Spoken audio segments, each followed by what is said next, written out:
Quali sono i segnali che ci dicono quando è il momento per una visita odontoiatrica per il nostro cavallo?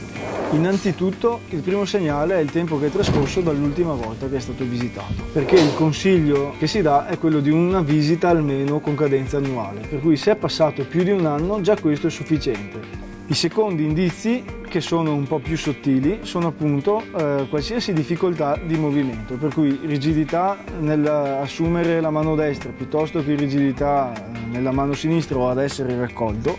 Tutti questi sono segnali che può esserci qualcosa che non va nel cavo orale. Idem rigidità a livello cervicale e a livello lombare. E il motivo per cui questo accade è che c'è una stretta connessione tra quella che è la dentatura e l'intero rachide, e il punto di connessione è l'articolazione temporomandibolare, cioè questa articolazione che permette appunto il movimento tra mandibola e mascella e quindi la masticazione. Se ci sono delle malocclusioni o qualsiasi problema che porta l'animale a masticare in maniera non corretta, questo si traduce poi in uno sforzo a livello di questa articolazione che si trasmette all'intero rachide. E questo accade nel cavallo come negli esseri umani, come in qualsiasi creatura.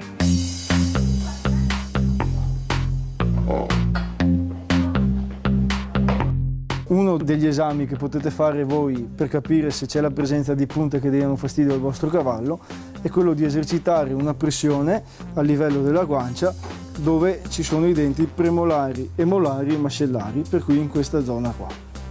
Nei casi più eclatanti e più gravi si possono avere delle difficoltà di masticazione molto ovvie, per cui l'animale fatica a masticare soprattutto gli alimenti fibrosi o quelli un po' più duri, per cui granaglia, cariosside in terra. Può esserci la presenza di boli di cibo semimasticato dove l'animale si alimenta abitualmente. È ovvio che non bisognerebbe arrivare a questi livelli, ma l'intervento dovrebbe avere uno scopo preventivo, quindi intervenire prima che si arrivi a manifestazioni così gravi. La terapia fondamentalmente consiste nel pareggio di quelli che sono poi le formazioni che ostacolano una corretta masticazione, e questo pareggio si opera con degli strumenti quali per esempio le raspe, che possono essere manuali o motorizzate, e nel dettaglio appunto andiamo a ridurre le punte di cui avevamo parlato in un'altra puntata sul lato linguale mandibolare e sul lato buccale mascellare.